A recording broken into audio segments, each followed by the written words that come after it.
Look at that. He's got some Opening power. serious, he's feeling a lot better than he was. You let me know when Go you're ahead. ready. Now we're going to get into some of the more nerdy medical side of things, but if you want to skip ahead to the action, we start pulling out Dino, the 11'4" alligator, at about the 16-minute mark. So we have Dr. Colbert here to see Dino. There you go. I put him on the spot, sorry. But so he's here to help us with Dino, but we're showing him Aquila first, and what's really interesting is, like yesterday, Aquila was coming right out, no problem, everything was fine, everything was great, and then today, new person, other new people over there watching, she's very aware of everything, and so she's actually being very nervous today, and it's just the different people. So people ask all the time, oh, those stupid animals can't recognize different humans. They absolutely do. They look at your face and they know your face doesn't look like his face or your face. And they absolutely recognize different humans and what they look like, what they sound like, everything. And so there's new people around, like right now, she's being very nervous. Aquila. Here. See? Look at her. There you go. So it's just amazing. It really shows their intelligence, you know, and not only to be able to recognize different people, but also to recognize different people can pose different threats, and that you can learn to trust one person, but that doesn't mean you should trust everybody, you know? So like there's so much more intelligent than what people think. We were just talking about this yesterday about how now that you have the training down, I need to start working with her more so she's not so scared of me. Aquila. Look, right there. Yeah, look at that. She's like, no, this is weird. There's people here I don't know, and I'm not comfortable. That's pretty amazing, honestly. Shy girl. Yeah. All right. I tried. So this one's name is Big Mac, and we named him Big Mac because, oh look, he responded. There you go. So he got hit by a car or a truck, so Big Mac, Mac truck. So he got hit right here, straight in the front. So at first he had difficulty closing the nostrils, and then it seems like he does okay with that now. But if you look at his pupils, you're okay. So you see how his pupils are not properly constricted for the amount of light. They're not even responding as he just backed up. So I think either the optic nerve or retinal detachment, I don't know, you tell me. But from the impact, because he doesn't look like, and he doesn't act like he has been blind for long. But I mean, he didn't know. Like, I'm pretty sure the accident caused blindness in him. Does he usually respond like that to you? No. I'm assuming he's a little bit visual. The size, he's definitely not happy with me being blind. Yeah, but I mean, I put my hand, this thing 13 days ago was in the wild. That's a wild alligator. And I mean, if he, you know, like, he's nothing, you know? So that's why, like, when we drained this out the other day, I had the broom all around his face, everything, no response. And if he touched me, he bites. You know, so that's why I'm pretty sure he became blind from this accident.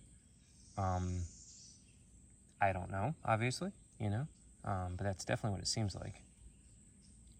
So there's that, and then his back leg on that side.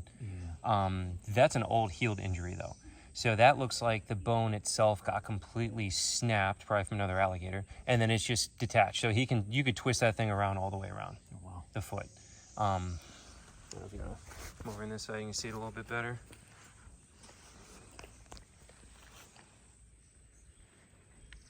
So it's just tucked up underneath him right now. Oh, yeah. Boy, it's amazing what they can recover from. So with that, so far, he doesn't try to walk around. And this is where he likes to be all the time, right here in the shallows. So my idea was that we just wait and see what the behavior dictates as far as like whether or not he needs to have that amputated. Because if he doesn't try to walk and he doesn't want to get out and he just likes to be right here and he's not a gator that likes to walk, why put him through the stress? Right. You know, because it doesn't seem to hurt him at all. And he's fine as long as he stays in the water.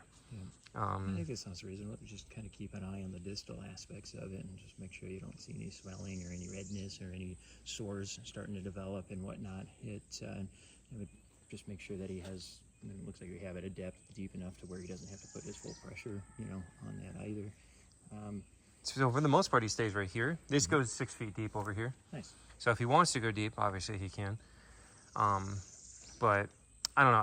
I've worked with a lot of alligators with broken legs. I work with another one who's very similar to that. It's just the break is higher up, and he tries to work it. I don't know. You know, it's just, I don't know. That's why I was just wondering, you know, what you thought or whether or not, because everybody's like, cut it off. And I'm like, yeah, that's so stressful for them. Right. And, you know, like people, like general public people don't understand, like to cut it off, we have to catch him up. He's going to death roll. He's going to beat the crap out of himself. Right, and that's and not then the only time you're going to have to catch him up, Yep. too. And then we're going to have to drive him an hour and a half away to Gainesville, go through the surgery, hour and a half home. And then to be able to take care of the now amputated leg, we're going to have to catch him up multiple times, give him Well, meds. I mean, it's still early, but I mean, obviously, we just keep an eye on his quality of life, which if he's able to ambulate well, if he's, you know, able to, you know, obviously if he's eating well, if it doesn't seem like it's a source of pain, if, you know, again, it doesn't seem like it's a chronic source of infection or discomfort, you know, then why not just leave it be, you know, because obviously, like you said, it definitely didn't happen yesterday, that's for sure, you know, and, but yeah, I would say, you know, as he's getting settled in, you know, I mean, you're able to get close enough to him too, you know, if you know, you feel comfortable doing so, we try to maybe at least, you know, once a week while he's getting settled in, just try to check the bottom of it and just make sure, again, it's not getting ulcerated or it's not getting swollen or it's not, you know, again, becoming a nidus for infection or for discomfort there, since this is going to be a little bit different of an environment than what he's been in and what he's been able to sort of cope with that, you know. But, yeah, just in the very general sense there. But yeah, I agree with you. I think quality of life is obviously the gold standard in the top tier there, you know. So just because I'm like berated online for not cutting this off so far, can you as a vet talk about how stressful it is and then the care afterwards and all that kind of stuff? Like why we are apprehensive? Right. Well, I mean, again, considering it's early, you know, if there's any chance to reduce stress and if there's any chance to do what's in the best interest of the animal, I think at this point observation is certainly an option there. Because again, I mean, as far as the surgery itself goes, I mean, the act of catching them up and transport is going to be incredibly stressful, especially on what's still considered to be a wild animal that hasn't had the opportunity to really acclimate to captivity yet. And of course, you know, following the procedure itself, I mean, there's going to be post-operative care that's going to require, you know, additional transport, additional catching up, and what have you. Which, you know, again, I mean, if that was obviously infected, if that was obviously a source of pain, then, you know, I think it would be a gamble that you would potentially have to take. But, you know, at this point, you know, assuming that we're able to observe safely and regularly, I certainly think that sounds like a viable option, you know. But if that does reach the point where it seems to be a source of discomfort or infection or, you know, anything that's potentially undermining his quality of life, then, you know, it's an option. You can always refer back to it. You know, again, you've only had him for, what, less than 2 weeks, you said? Yeah, 13 days now? Yeah, so, I mean, that's, you know, it's, yeah, so, you know, again, coming down to quality of life and letting him get settled in, you're just going to stress him out significantly more in the short time that you've had him, you know. Can you speak as to why stressing crocodilians is so dangerous?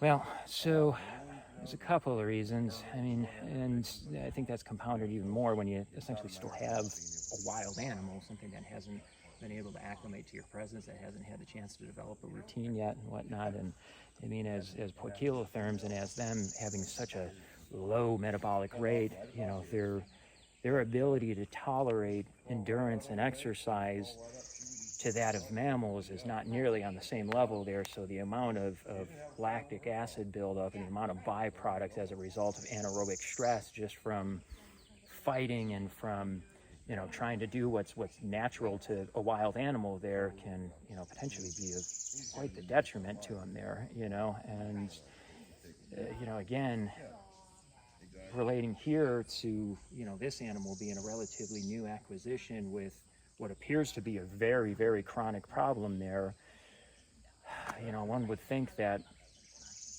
careful observation would potentially be in the best interest of the animal there, you know, again, as long as as long as you feel comfortable doing that, as long as you're able to kind of keep a log. I mean, if you would like to keep a little photo journal of how things are looking, you know, that's definitely not going to hurt anything. That would allow you to sort of, you know, correspond and consult with other people as well. But yeah. Yeah. I mean, that's what I was saying as well, and feel free to disagree with me at any point. You know, but that was my opinion of it. It's just like, if it's not killing him right now, I mean, he's a brand new alligator. Like, it's a lot better to just let him deal with it, see how he does, and then if it becomes an issue down the line, we can treat it. But right now, I mean, this stress of capture and surgery and the repeated captures to check on it, and I mean, so far in my experience with alligators, surgery is never just done the day after. They are always breaking it open again, walking on it. That's another one. A lot of people are thinking like, oh, well, he's not walking around right now because he's in pain. And it's like, no. I've watched him walk on a completely snapped, broken leg. Many alligators, their pain tolerance is through the roof. And even after surgery, I've seen them walk with a bone sticking out, and they're walking on the bone as if it doesn't even matter. Like, their pain tolerance is insane. So the fact that he's not walking now, I would think, is more about his individual personality and what he wants to be doing to be comfortable in the water, not about the foot so much. Because if it's a gator that wants to walk, they will walk no matter what. And again, I've seen gators at other parks where they don't do vet care with literally the bone sticking out for months and months, and that gator's just walking on the bone and just walking around like that. Does not deter them from walking. Yeah, I think as he gets acclimated to, and as he gets used to you, I mean, you can have him do, you know, different sort of range of motion exercises, or, you know, different sort of ambulatory exercises, just to see what the level of function is with that, you know. But just looking at it muscling wise, you know, you can't appreciate any obvious asymmetry, you know, at the proximal aspect of that left pelvic limb versus the right, which, you know, again, if that was a limb of chronic disuse, I mean, that whole leg would just be an atrophic little shriveled nub. You know? And the corresponding leg would be probably more swollen and... Well, not necessarily more swollen, but more just kind of built up, you know. It's so, but again, I mean, you know, he's in a safe place, you know. It's not, you know, it's not, I mean, it's not obviously stressful here at all. He has, you know, really his own area there. I mean, I think, you know, again, you know, closely observing and, you know, setting some parameters to keep an eye on, and if, you know, he ends up outside of those parameters, then you have the ability to reach out to others, and, you know, we could potentially do something about it. You know, I think it seems quite reasonable. So you were just saying off camera how doing surgery on the leg could cause more issues based on being hit by the car. You know, we don't know what his issues are from the car accident, really, right? Right. So yeah. So under the understanding that he was hit by a car and then, you know, brought to you a short time ago, you know, looking at some of the other superficial injuries here, and again, with that, you know, having the appearance of a very chronic lesion. I mean, if that was something that came about by, you know, a car accident or being hit by a car 2 weeks ago, that would all be very fresh, macerated tissue still. So again, under the understanding that we had recently incurred some degree of trauma, you know, again, the act of, you know, potentially catching him up when he's potentially still trying to heal from recent injuries there might potentially exacerbate problems that we can't quite see on the surface there as well. I mean, it's a little bit of a double-edged sword, you know, especially when it comes to wildlife medicine, when, you know, we want to know exactly what's going on, or at least have a little bit better of an understanding as to what's going on internally, which, you know, again, if time and money and safety to the animal were no option, I mean, we of course would want to get some imaging on him. We want to get some imaging on what that leg looks like, what he looks like in general. As far as that left pelvic limb goes, and again, under the assumption that's a chronic lesion there, I mean, that appears to be a chronic, what's called a malunion, essentially where the bones have not been in apposition. Essentially, when a bone breaks, in most species, if it's even within the same area code, we tend to get a nice sort of fracture callus over it. And I like to think about it as like a crack in the sidewalk there, and, you know, the construction crew or whoever comes along with cement and just kind of plasters over it to kind of bridge the gap.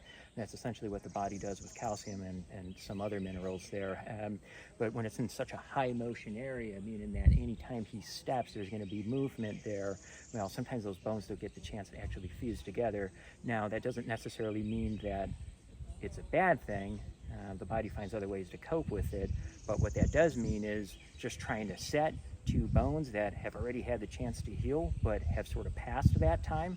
Well, you can put them together and not a whole lot is going to happen there. All right, now going back to, again, this being a wild animal, and and the other thing to think about too is what those legs are sort of meant to do in the big picture of the animal there. I mean, when we have an aquatic species that spends a good deal of its time completely off of its legs or just partially bearing weight on those legs there, well, one has to question, is the stress and the potential pain and the additional follow-up care that's needed to set and potentially fix the problem, is that in the best interest of the animal there? All right, aesthetics are one thing, meaning how it looks. I mean, sure, it certainly doesn't look the prettiest, but the important thing to consider here is the quality of life of the animal, and again, quality of life being a wild animal that was recently acquired there. So, I mean, all of these things need to be considered, and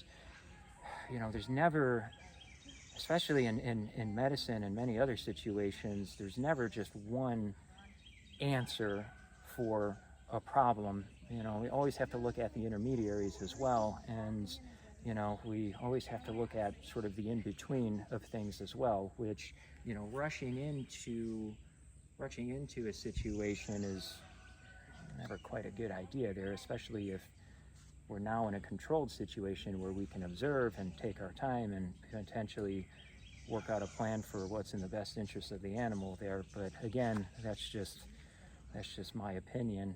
Would there be an option of like a waterproof cast or something? Because that's what some people were asking. The thing. I mean, as far as a waterproof cast goes, I mean, that's something that's going to have to be monitored very closely. That's something that's going to have to be changed quite frequently. It's especially an ingress for infection. Well, especially if a surgery is done there. You have tissue that's now been opened back up, and that tissue is now going to essentially, potentially, be able to take on infection, contamination, and whatnot, and you're unable to sort of assess that tissue if it's under a waterproof cast there. I mean, it's, again, going back to aesthetics and going back to kind of a Disney storybook ending and whatnot, it sounds nice, but, the practicality of doing something like that, and again, a wild animal, and a wild dangerous animal no less, is, kind of is open for debate there, that's for sure.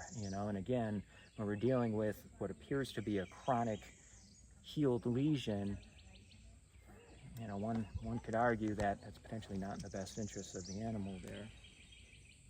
Action. All right, so now we're gonna go in here with Dino. I'm gonna try to walk up and just try to rope him. He's right on the edge. Hopefully he doesn't sink down. I'm going to try to use this thicker rope because when I'm catching a wild animal, I use the snare, and because that goes underneath the water, it's way easier to catch them with a snare. But it does get tight on the throat, which is not a risk of asphyxiation or anything like that. Everybody thinks you're choking them. It's not going to choke him literally at all. It just roughs up the skin, which is fine if you're catching him one time, but he's already had a rope around his neck. This will be his third time in a month, and that starts to leave some marks on him. So that's why I'm going to try to use this bigger rope, but this is very floppy. So it makes it a lot more difficult to get on him, but I don't want to keep on putting a rope around his neck, especially with the snare, so I guess what I'm trying to say, long story short, I'm going to try this. It's probably going to fail, is what I'm getting at, but we're going to try that, and if it does fail, then I'm going to have to get wet and actually go down there and put it on him, but we're going to try this one to be nice.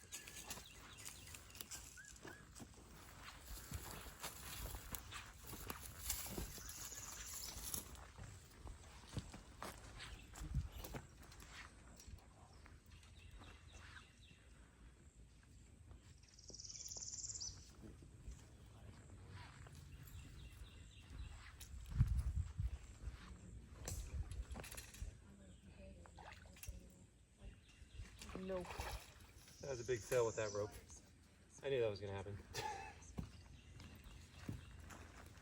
Going in? Yep. That's nice. You need goggles?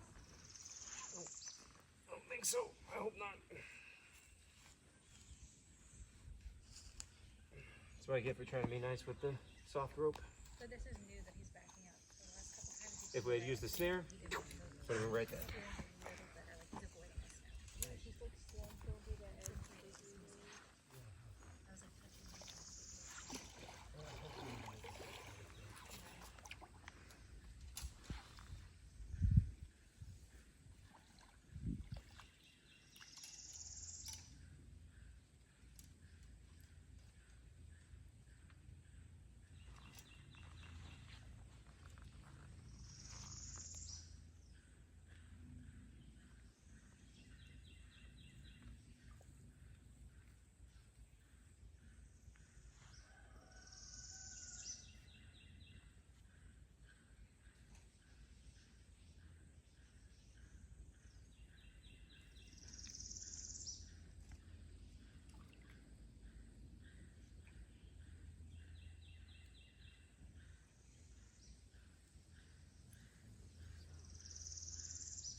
So it's set.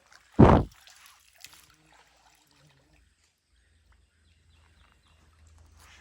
you want help pulling, or you're gonna try to do it alone? No, yeah, Dr. Colbert, if you want to come over, and Aaron. And then once he's safe, we'll run in.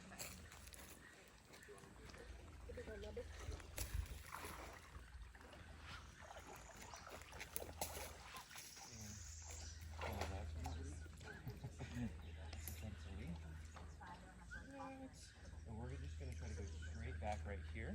Yeah, exactly. Christy, if you want to move in, and this is where we're going to want to film with both too, because this is probably where he's going to start rolling. So what we want to try to do right now is we're going to try to very gently bring him up and not let him roll. And we're going to try to gently bring him as close as we can to the edge. And once we hit that critical part, I'll tell you, and that's when we actually want to like full pull him out, because that's when he's going to roll. But right now we're just trying to do a real gentle, he knows he's hissing, he's not happy. So we're going to get him as close as we can over here. All right, and ready, and go.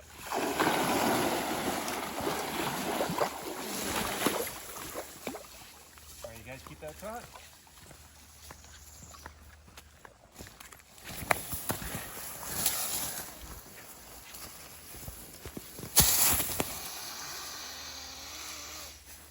Okay.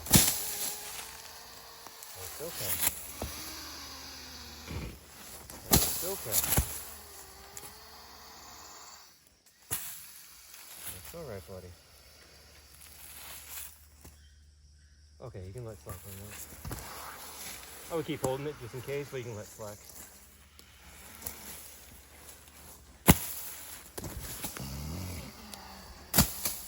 I know, Betty.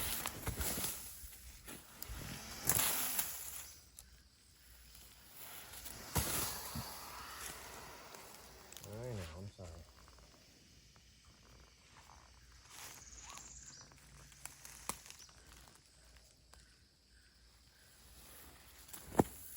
All right, wants to fight a little more.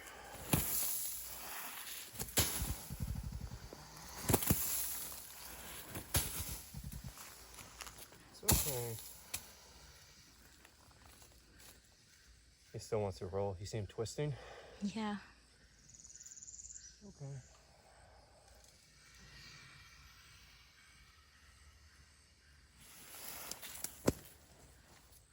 Oh.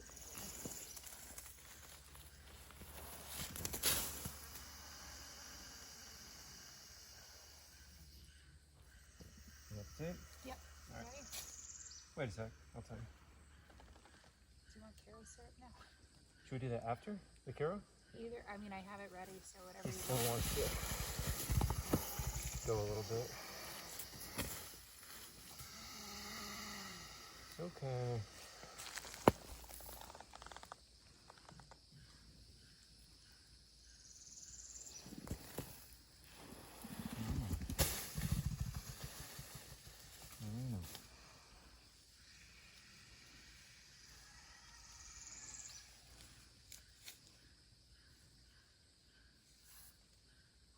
Look at that. He's got some Opening power. serious, he's feeling a lot better than he was. You let me know when Go you're ahead. ready. He's feeling way better than he was.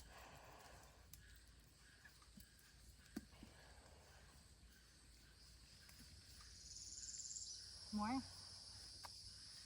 Yeah, I mean, that was some serious opening strength. How's that? More? It's probably good. Okay. And you want to put stuff in the eyes? So we won't cover So we it won't then. cover the eyes? Yeah. It's just one. You Let me just use check your these. hand. Okay, we're good. All right. Already? So where do you want everyone to be so they don't get hit with the tail? Like, where do you want I mean, everyone? it's just, really, it's just you, right? They're going to help with They're fluids. They're going to help with fluids? as well. Yeah. Yep. All right, so, I mean, you just saw his range of motion, right? Yeah, the Okay. circle of death. Yeah, exactly, right. Circle of death. I will try to prohibit him from hitting you, but I can't stop him. I sit here. Okay, when you want to do that now? Okay, so let's start with the fluids first. So the fluids are going to go subcutaneously, which essentially you can give right in this area, which I can set it up.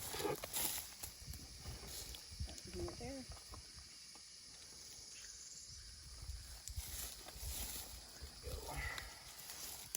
can't go here, right?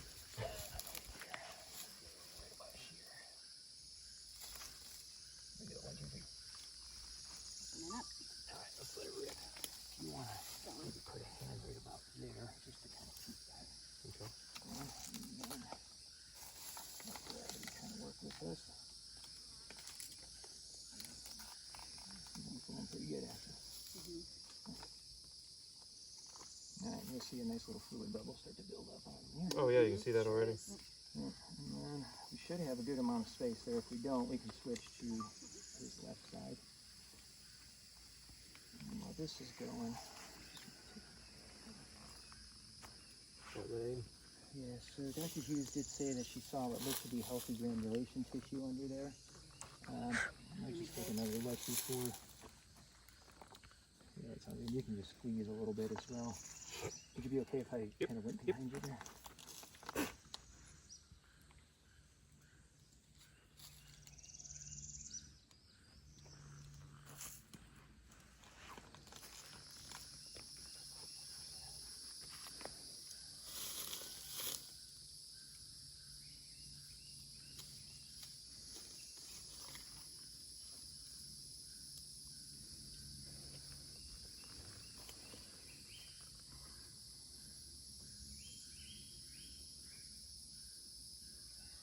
Do you need anything? Water?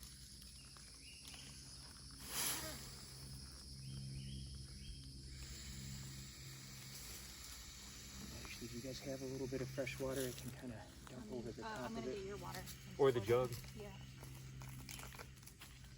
Just want to see what the plantar aspect looks like.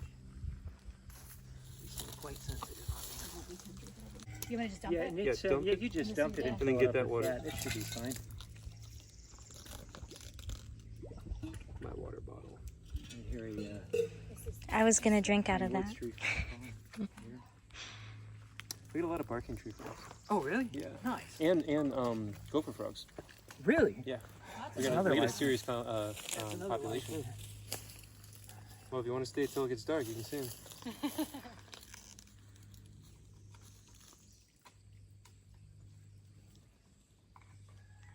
Alright, tell me if I'm not in the best spot as well. Oh, you're actually in a pretty good spot.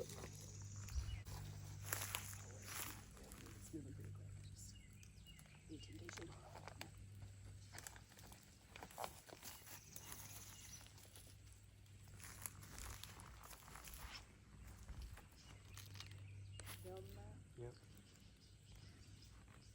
He rolled a lot less this time, so that's good.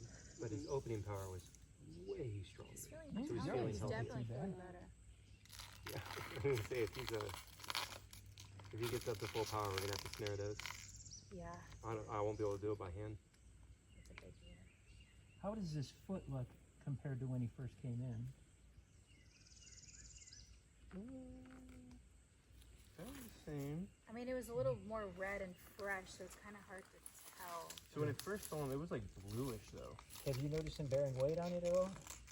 No, but he's actually starting to use it finally. Yeah, he tried to scratch his eye with it, Yeah. Okay. so he's got mobility. And in in the it. water, he's actually using it now, like to walk up a little bit.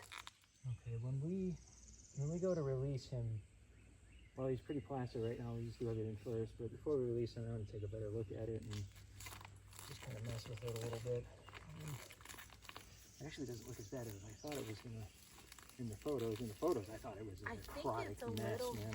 better. I think in a couple months we'll be able to tell it's got a problem. Actually. Yeah, that really actually doesn't look too bad. Which again begs the question: why is he still having buoyancy issues? No, Not that I noticed. No. Yeah, so well, only one nostril was working last time. Okay. I know that. And it sounded to us like he had some sort of respiratory issue. Yeah. I mean, you could hear the way he's breathing and hissing, like it doesn't sound good. So we were thinking that was separate. Right. Yeah, so this isn't working. Okay. Well, we'll take a closer look in there as well. I figured we'll get everything on board first, and then we'll do the physical stuff for the last, just so we can kind of That's a keep the huge stress to a minimum. Fluid bulge. Yeah, we're. Cranking it. Yeah. How are we looking? Ah, yeah, we should have quite a bit more room, so. So I want to do another bag of fluids, and then we're going to put in the meds in there as well. Yeah, The idea too is to create this fluid bulge right here that will dilute some of the meds, because some of these meds actually sting, they burn a little bit, so we want to dilute them in this. Look at this bulge of fluid right here. So we want to have that, and that'll help dilute it. Right, I'm going to shift my weight, so just be aware in case. Just watch that needle there and make sure that doesn't pop out. Otherwise my legs start falling asleep. Alright, and then for the B vitamins, we can put them right in there. You can put that to your level too if you'd like. There we go. And freezing with the Mountain Dew here. Sure does look like Mountain Dew, doesn't it? So we were just talking about how I close the jaws. So the way that I close the jaws is actually my personal technique I created. And it's just a 1, 2, 3. So I do the 1, close, and then 2, and then 3. And I open the jaws the exact same way. And I'm self-taught in how I handle alligators. And so that's a technique that I created on my own. What most people do when they close the jaws is they lean forward, they put their body weight forward, they push down, and they reach underneath. This is a really bad way to do it for several different reasons. For one, your body weight is forward. Even if everything goes correctly on your hand placement and whatnot, if he shakes, you never want your body weight that forward. If he shakes, you fall forward, your hand goes out, jaws, face, not a good mix, you know? Also, when you go down like this, if they have high enough opening power, you can slip your hand right inside the mouth. You can't really see what you're doing right there, you know? And then also when they go to shake like that, you don't have a fail-safe to be able to bail on either. When I do mine on the 1, that's where I'm testing everything. So when I reach over in that 1, if he goes to shake, I lift my hand. There's no way to get bit doing that.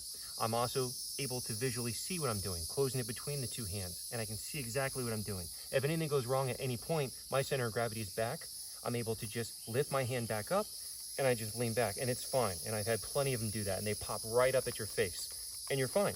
As long as you keep everything nice, tight, you do this correctly, I've never had an issue doing it, and of the people who I've trained to be able to do this, they have never had an issue doing it either. But I know many people who have been bit closing the jaws going this way. Another way to do it is people slide forward like this. That would not be possible on an animal of this size. I will do that on a small animal because it is easy on a small animal. But on a big animal, you'd never be able to pull that off. So while they're pumping the liquid, just to explain this further, so I wanted to use this big thick rope. You see this line right here? So that's from using one of the thinner ropes. And this is fine. This is totally normal. And in fact, having them bleeding from this line, that also happens too, and that is normal. I know it doesn't sound like fun, but for an alligator, it's a paper cut. It's really not a big deal, literally at all for them. When we first capture one and we're doing it for the first time, I always use the snare, and the snare will sometimes cut them right there. And again, that is normal, that is fine, and it's better to get that one cut on the snare than to not catch the alligator and then it gets shot because you couldn't catch it. You know, so that's why I always prefer to use a snare when I'm catching anything in the wild. But doing this repeatedly, I want to use this big thick rope because repeatedly, that's not going to be nice. Every time it tries to heal, we're cutting it up again on an animal that's already stressed, you know. So that's why for now, if we have to pull them out again, same thing. I'm going to try to use this big thick rope that has a wider surface area. It's softer, but it's also very floppy. As you saw, it's difficult to get on him, but it's better for repeatedly having to pull him out.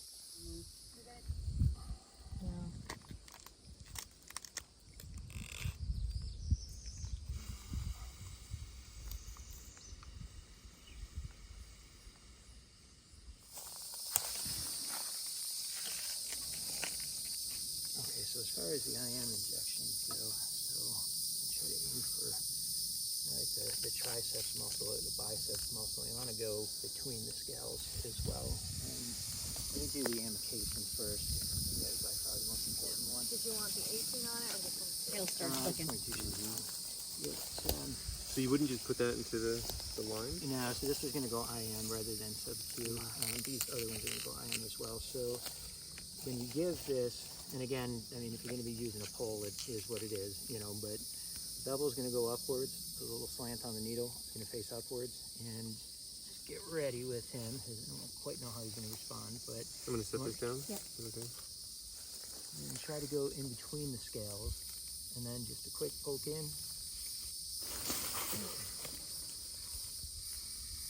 You're going to get the 18 to see how much. I guess it stings a little.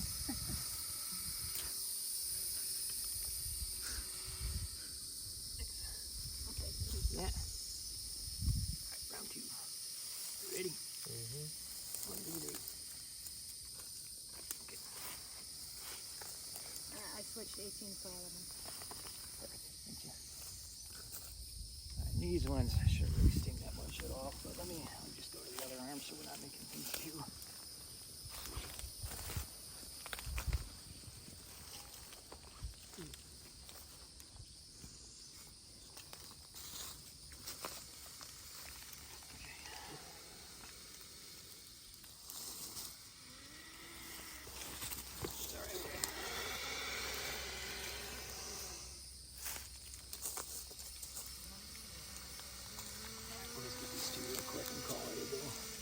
If I cross over. Yeah. There you go.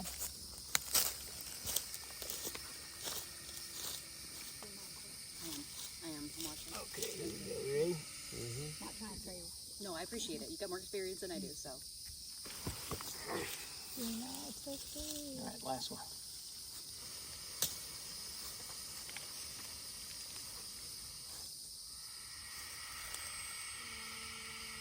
Ready?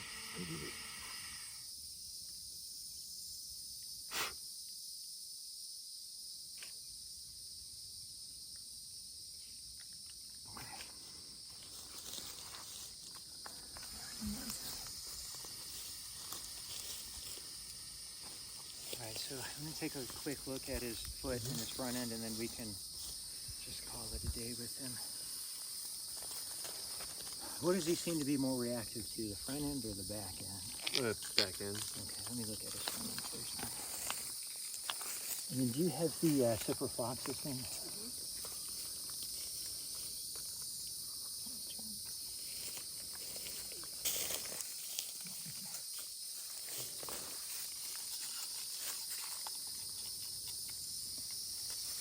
Did you saw the fly strike in his nostrils? Yeah. Yeah.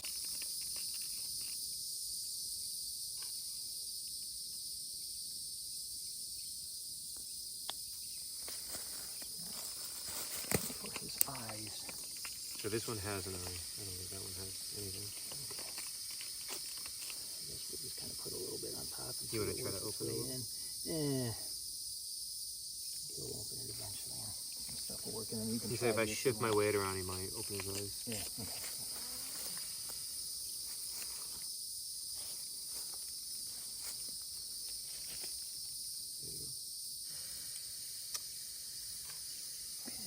So that looks like an air bubble behind the membrane. That was not there before. You see that? I can see it from this angle.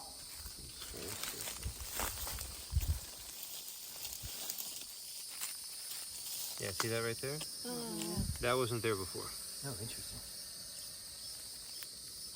Is that an air bubble or is that like... Yeah, it almost looks like it might be an ulcer on the surface of the cornea. Sure does.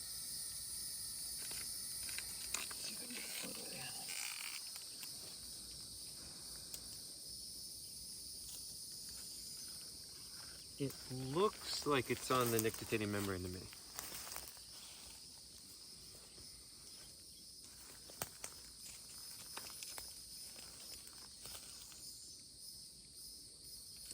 If we can get him to actually open and shift the membrane out of the way, I guess that would tell us. Okay, see? Eyes Oh, clear. Yeah, you're right. Yep. Yeah, it was on the membrane. You see how light his eyes are? Yeah. Isn't that weird? And watch the needles right there behind your leg. Yeah, like right on your ankle. Forgot that was there. Careful with the I think tail. we can call it. He seems pretty PO'd. Okay, do you want to do anything to the leg? Poor baby. You're gonna untake your carrot syrup and just leave right in I was going to turn him at least. Okay. Because this seemed to really help last time, so like I think he'll just go in the water by You think we himself. just leave him where he is? I think if you give him the syrup, you can, because like then he found his way. You know. He's in the shade at least. He's not going to overheat here. Yeah. I think he'll And be he okay. seems way more alert. Yeah. Let's just cut it. I can do this if you want.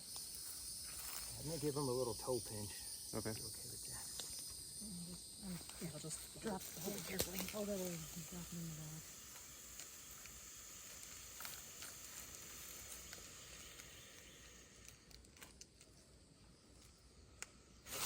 Okay.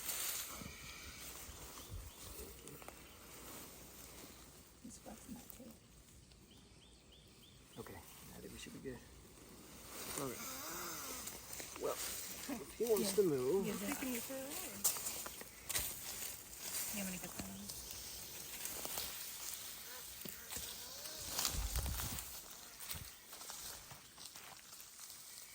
So we don't want to do anything else, right? No. You're good.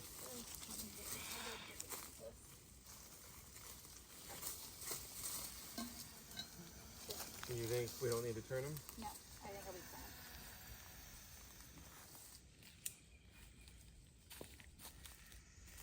Ready? That's off. Pull it away. You open. Yep. Hold on. Wait for me to...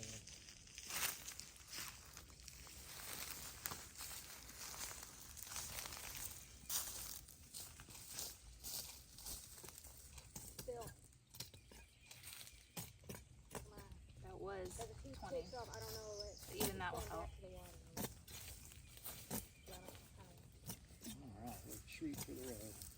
I think that's good. I mean, that's gonna help. Think that's everything? Yep. You're good. You don't need to look in there for any reason? Nope.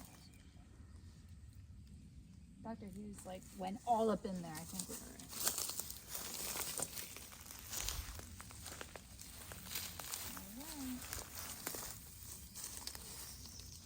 All right. Okay. Good boy, Dino. We'll check back in like an hour and see if he found his way to the water, hopefully. All right, so I think that went pretty well, right? Do you want to list what you gave him? Because there was a lot. Well, so we just kind of gave him the basics here. Just want to do what we could to keep him comfortable and just kind of do some very basic metabolic and fluid therapy there. As far as some of our concerns go, so I don't know if he was ever introduced at any point as far as sort of why he's here and why he has some of the things going on that he has. He was just at a boat dock, just looking dead, basically. Yeah, so he has some pretty good superficial wounds on his back left pelvic limb, and there's some evidence of a potential respiratory infection as well. We're still waiting on a couple of diagnostics to come back. We were lucky enough to have a veterinarian perform some blood work on him about less than a week ago, and both from the metabolic and from the immune standpoint, there's a couple of things that are a little bit off. His pack cell volume, which is a reflection of what percentage of his blood is actually made up of red blood cells, is actually quite low. We're sitting at about 14%, which isn't terribly low for a reptile, but still a little less than ideal. So on that note, we gave him two things to try to help with that. One was a dose of iron dextran, and the second was a dose of vitamin B complex. Both of which, just kind of in the basic sense, kind of give the body the building blocks that it needs to help kind of regenerate those red blood cells. And the other thing on his blood work, he did have a pretty good leukocytosis as well with a shift towards heterophils. So essentially what we had was just an indication of infection, which isn't surprising, and I'm sure stress is obviously playing into that as well. So on that note, we reached for an antibiotic, an aminoglycoside antibiotic, which we base that mostly just off of his size and, I guess the pragmatic nature of the dose there. So we got that on board for him, and then perhaps most importantly, we did give him a nice dose of some fluids as well, which we reached for some NaCl just to take lactate out of the picture, since the other portion of our lab work that needs to be considered here was our serum chemistry, of which we had a couple of things that were off with respect to not only the liver, but our pancreatic health and our renal health as well. So fluids should certainly help in that capacity, definitely not going to hurt anything. And then just to round things out, we gave a dose of fat-soluble vitamins as well, just to kind of help with immune support and help with just general organ function. So pretty basic stuff, but again, only stuff that could potentially help.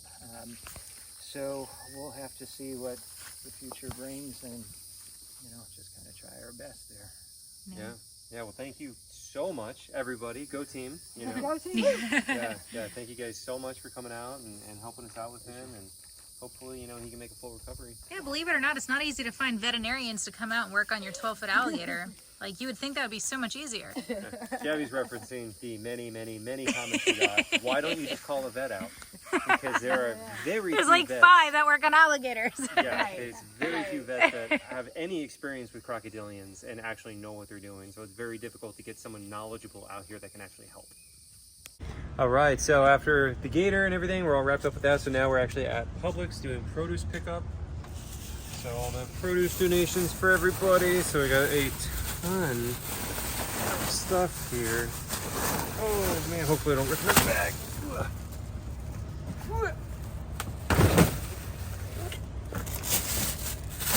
Look at all this watermelon. Yeah, well, you know, if the gator didn't give me a workout, the watermelon will.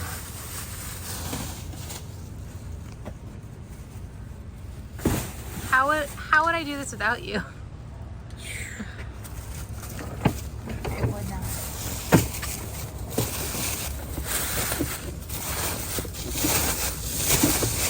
This is all like mainly for the pigs.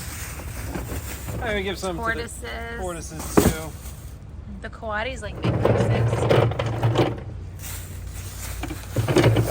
Everybody likes watermelon.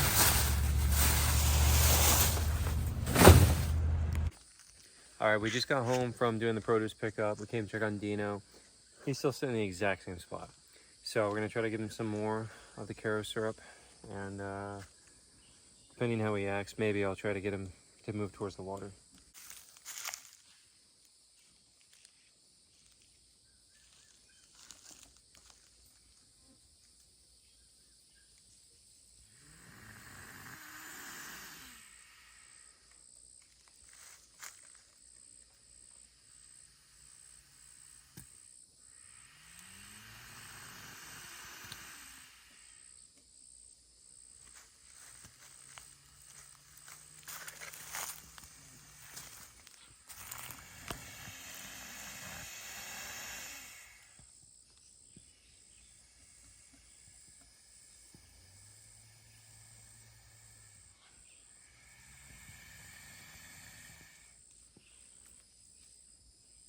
Do you want to hose him off?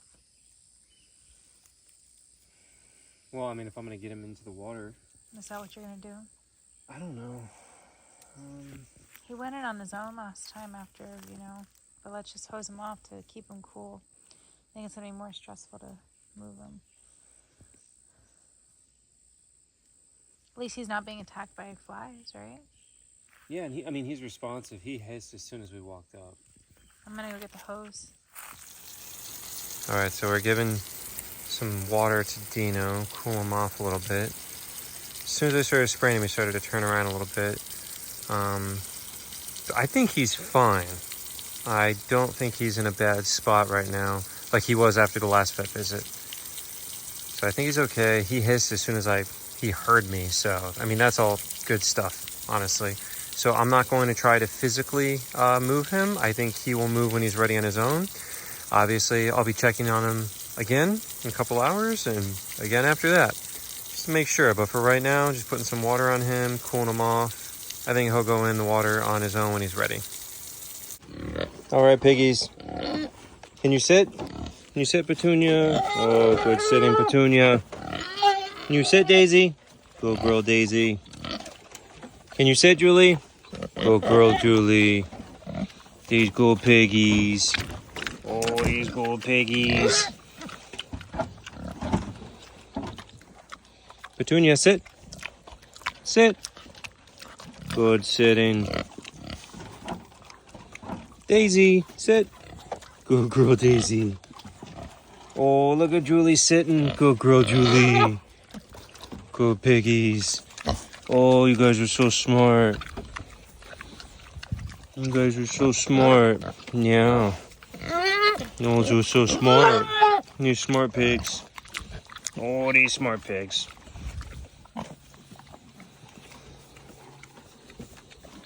Sit, Petunia. Sit. Good, Petunia. Sit, Daisy. Good girl, Daisy. Sit, Julie. Good girl. All over the nose. Good.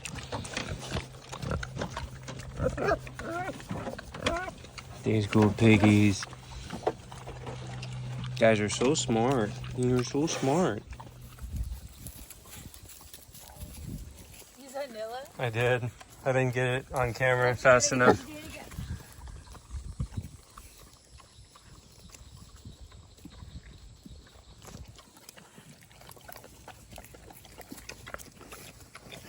They look very happy. That's a biting fly. Oh, got it for you, Petunia.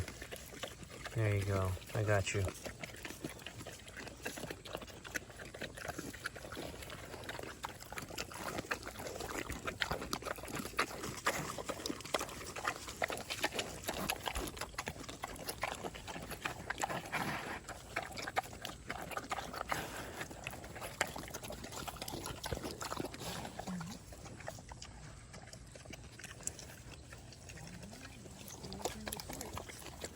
Here's a little baby foster piggies, minus Rudolph, because he got adopted.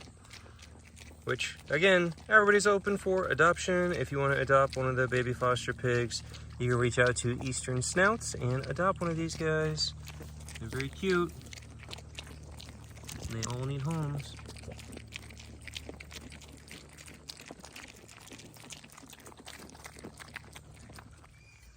Here's all the prairie dogs. Oh, Poppy. Hi, Poppy. Hi, Poppy. You trying to climb me? When I stepped in, I fell through a tunnel, so they were immediately trying to go to work over there. Poppy died. Died of affection. Poppy's fur pants are becoming lowriders. They're getting lower and lower. He's losing that winter fur there.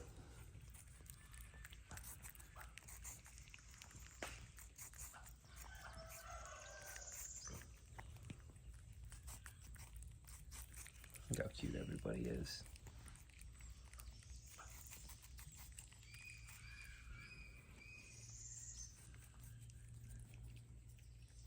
Those little teethers. Look at those little teethers. Oh, look at those little teethers, Poppy.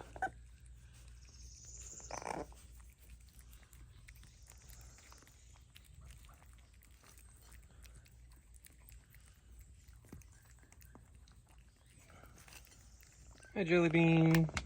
Oh, don't go for my fingers. There you go. Get your food. There's a good boy. Got a blueberry.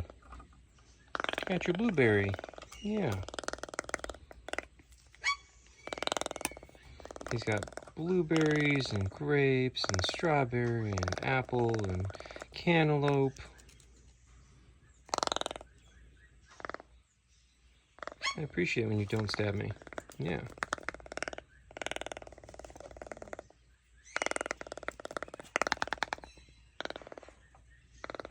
Alright, so we just gave the baby piggies some of the watermelon, cantaloupe, and pineapple rinds, and they look very happy.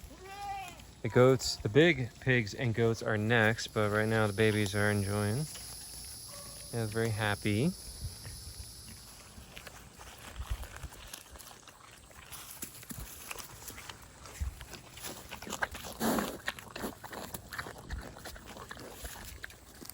A feast for the tortoises. Tons of cantaloupe. Got some watermelon in there too. Even Pebbles is getting in on the action. Finally.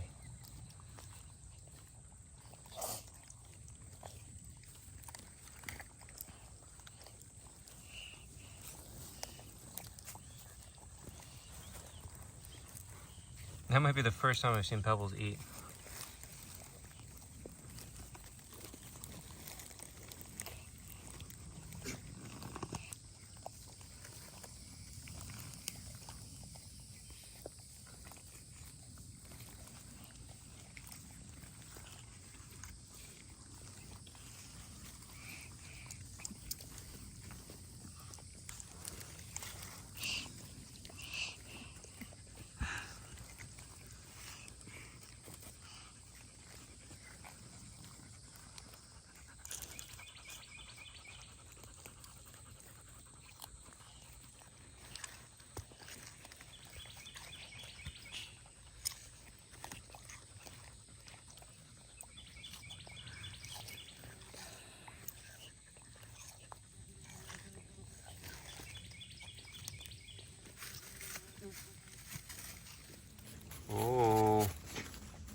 Got some watermelon and some pineapple.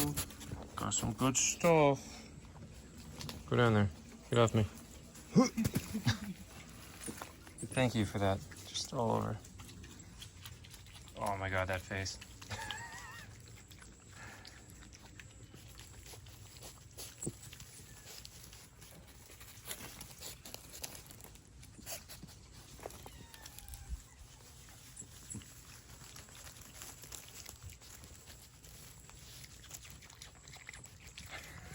I love their faces when they chew.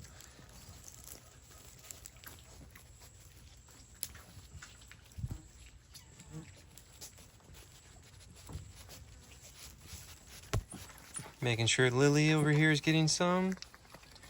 And she just tried to bite me, of course.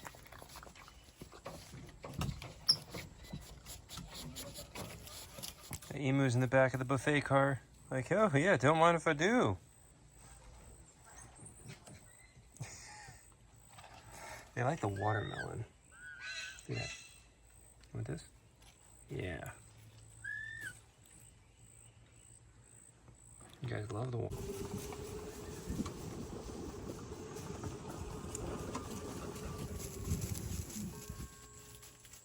There goes Shippo with the watermelon rind.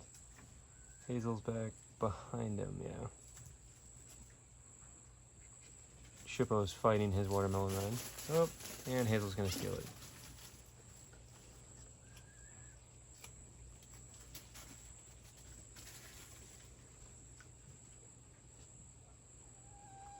Oh, Kira and you you're patiently waiting. Heading out to do night checks now. Gotta feed Jet. Whew, today was a day, guys. I mean, you know, vet visit, Dino, all that. Then produce pickup. About halfway through produce pickup, definitely realized I have heat stroke. I had a total loss of appetite. I haven't eaten like in all day. I had like a shake after my workout this morning. And then, you know, we did the whole thing with Dino and we used my water bottle to pour water on him.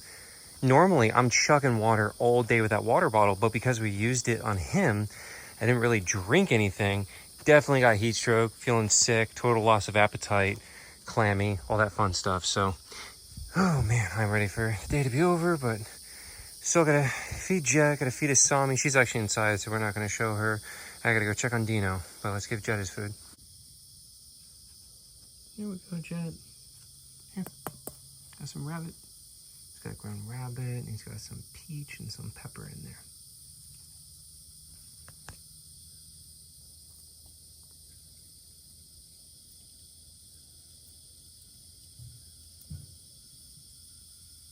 Now he can hear the foxes. Well, he is a fox. He's a fennec fox. He hears the red foxes.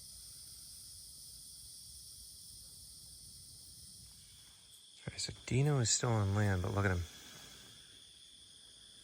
He is mouth open, hissing at me, which is the most response he's ever had. So he's obviously very coherent and feeling like a normal alligator. So I'm gonna leave him alone. I'd feel better if he went in the water. But the fact that I opened the gate and he lifted his head, mouth open, and started hissing, he's literally never done that. So, which is good. That's a normal wild alligator behavior. So that's a good thing. So I think he's feeling pretty darn good. So I'm gonna leave him alone. But yeah, so that's a really good sign. I'm still gonna be like having anxiety all night, and we'll check on him first thing in the morning. But the fact that he's hissing and lifting his head up, I think he's feeling pretty good for right now. But yeah, that's it, guys. We'll go ahead and end the video. Thanks for watching. It's a very long day, so I am ready to go to bed. It's like 9:30, and the work day is still not done. It is non-stop. I mean, just all day. I haven't had no breaks, nothing, just non-stop with the animals and produce and vet and da-da-da-da, everything. So now I have to go edit videos so I can post them for tomorrow. So a cracker? You want a cracker? You want a cracker? Oh, you want a cracker? Cracker? You want a cracker? Yeah? You want a... Oh, yeah. You want a cracker? Yeah.